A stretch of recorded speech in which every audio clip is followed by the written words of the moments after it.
Eu saúdo os irmãos com a paz do Senhor. Mais um vídeo pelo canal Evangelho do Reino. O meu nome é Anderson e hoje nós vamos continuar a série de estudos a respeito das sombras e das realidades. O link dos vídeos estão na descrição. Se você não assistiu, assista. Deus tem nos dado grandes acréscimos através de pequenos detalhes que está nas escrituras e às vezes passa desapercebido quando nós lemos ela. Então Deus ele tem nos mostrado grandes revelações através de pequenos detalhes. Então clica lá se você não assistiu. Hoje, irmãos, nós vamos falar a respeito do propiciatório. O propiciatório era a tampa, o propiciatório era a tampa que ia sobre a Arca da Aliança. E nesse propiciatório foi esculpido 2 querubins. Ficava um em cada ponta da tampa e as suas asas elas ficavam unidas, elas ficavam interligadas. E eles estavam um de frente para o outro, olhando para dentro da arca. Então, para nós entendermos, irmãos, a palavra propiciatório, nós precisamos entender um pouco a respeito do seu significado. A palavra propiciação, que é da onde vem a palavra propiciatório, ela tem o significado de tornar propício, ou seja, tornar favorável. Irmãos, para nós entendermos isso, é preciso nós olharmos para o início lá na criação do homem, quando o homem ele quebra a lei de Deus. Então, pelo fato do homem ter quebrado a lei de Deus, era necessário que a justiça de Deus recaísse sobre o homem. Era necessário que o homem pagasse o preço pelo seu erro. Por isso, Deus ele envia o seu filho em forma de homem e ele paga o preço por esse pecado, por esse erro. Compreende? Então, a partir do momento que o preço foi pago pelo sangue derramado na cruz, a ira de Deus ela se apazigua e Deus ele se torna favorável ao seu povo, trazendo salvação, trazendo perdão ao seu povo. Ao invés de Deus vir para executar a sua ira contra a humanidade por ela ter infringido a sua lei, Deus ele vem de forma favorável. Então esse é o significado da palavra propiciação, do propiciatório. Amém, irmãos? Então vamos continuar. Vou ler para vocês aqui, irmãos, apenas para implementar em Romanos no capítulo 3, no versículo 25. Diz assim: a quem Deus propôs, está falando de Cristo aqui, a quem Deus propôs no seu sangue como propiciação, mediante a fé, para manifestar a justiça. Então nós vemos que o sangue de Cristo, que o sacrifício de Cristo é a nossa propiciação. Então ele é a nossa propiciação. Através dele, Deus ele se torna favorável ao seu povo. A ira que era para ser executada sobre nós, agora já não é mais. Não vai mais ser executado a ira sobre nós. Então, todos aqueles que confessarem Cristo como sendo o Salvador das suas vidas e passarem a fazer parte deste corpo, sobre eles já não vai mais recair a ira. Pelo contrário, vai recair a salvação, o perdão. Entende, irmãos? Nós vemos uma alegoria perfeita disso. Quando Jonas ele estava no barco, Jonas ele estava dormindo e Jonas ele foi designado para ir para um lado. E ele pega o barco indo na direção contrária, em desobediência a Deus. E pelo fato de Jonas ele ter desobedecido a voz de Deus, Deus ele envia uma tempestade no mar. E o barco a qual Jonas estava tinha várias pessoas. E aquelas pessoas estavam desesperadas porque o barco a qualquer momento iria romper. Porque a ira, a fúria da tempestade era muito grande. Então, quando Jonas, eles despertam Jonas, Jonas ele explica para ele que a culpa é dele. E ele pede para que ele fosse lançado no mar. Quando Jonas ele foi lançado no mar, a tempestade ela apazigua, ela acalma, o mar ele fica tranquilo. Então, Jonas ali era uma tipologia de Cristo. Jonas era uma tipologia de Cristo, que Deus ele iria derramar a sua ira sobre a humanidade, compreende? Mas Cristo ele toma esse lugar. Cristo é lançado na ira de Deus. Cristo é lançado e paga o preço na cruz. Por isso, em Isaías, no capítulo 53 e no versículo 10, a Bíblia diz que Deus ele se alegrou em esmagar Cristo na cruz. Por que Deus ele se alegrou em esmagar Cristo na cruz? Porque a sua justiça estava sendo feita, compreende? Então, é ali quando Jonas é lançado no mar e o mar se acalma, é a mesma coisa que aconteceu quando Cristo foi colocado em nosso lugar na cruz e a ira de Deus, ela se acalma. Então, Deus ele não vem mais contra o seu povo, ele não é mais inimigo do seu povo. Pelo contrário, ele vem de forma favorável. Ele se tornou propício ao seu povo, trazendo perdão e salvação. Amém, irmãos? Então agora vamos continuar, vamos ver um pouco a respeito do que Deus queria nos mostrar a respeito daquela tampa. Amém? Irmãos, o propiciatório era uma parte, era a tampa da Arca da Aliança, no qual o sumo sacerdote, uma vez por ano, ele entrava no Santíssimo Lugar com sangue, com uma bacia. Essa bacia ela continha sangue do sacrifício que tinha feito. Eles tinham matado um cordeiro, tinham recolhido o seu sangue e o sumo sacerdote entrava uma vez por ano.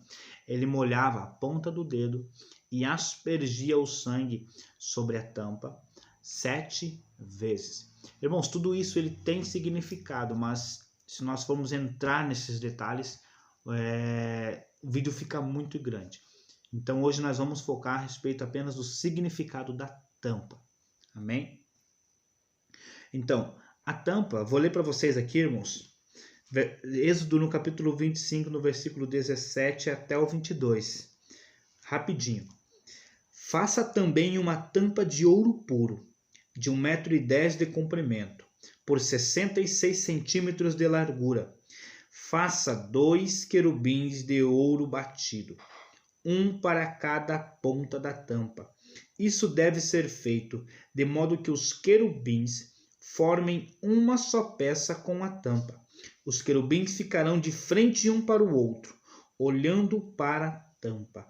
As suas asas ficarão abertas, cobrindo a tampa. Verso 22. Ali eu me encontrarei com você, e de cima da tampa, do meio dos 2 querubins, eu lhe darei as minhas leis para o povo de Israel. Então, qual era o significado daqueles 2 querubins em cima do propiciatório? Para nós entendermos isso, nós precisamos ir novamente lá em Gênesis. Depois que o homem peca, depois que o homem pecou, irmãos, Deus ele coloca querubins. Olha aqui, Deus ele coloca querubins no caminho que levava para a árvore da vida, para que o homem não passasse e não comesse do fruto da árvore da vida. Compreende? Então Deus ele coloca querubins. A Bíblia destaca querubins no plural. Compreende? Então esses querubins que Deus ele colocou lá no Éden também tinha conexão com esses querubins que estavam em cima da arca. Porque para o homem chegar até a árvore da vida, ele tinha que passar pelos querubins. Da mesma forma, os querubins que estavam em cima da tampa, eles estavam um de frente para o outro e as suas asas se tocavam. Ou seja, para algo chegar dentro da arca, chegar até a presença de Deus, era necessário que passasse pelos querubins. Compreende? Então, os 2 querubins, irmãos, eles tinham o significado das 2 alianças. Compreende? Então, nós vemos que os dois querubins eles estavam um de frente para o outro e as suas asas estavam interligadas. O fato das asas estarem interligadas nos mostra que as duas alianças elas estão ligadas. E não tem como você compreender a antiga aliança sem a nova aliança. E não tem como você compreender a nova aliança sem a antiga aliança. Muitas pessoas, irmãos, elas focam na nova aliança e querem interpretar, querem trazer assuntos polêmicos com as interpretações, trazendo apenas a nova aliança. Mas o próprio propiciatório mostra que isso era impossível, porque de forma que os dois eles estavam ligados. Então, se você quisesse compreender uma aliança, você teria que entender também a outra aliança.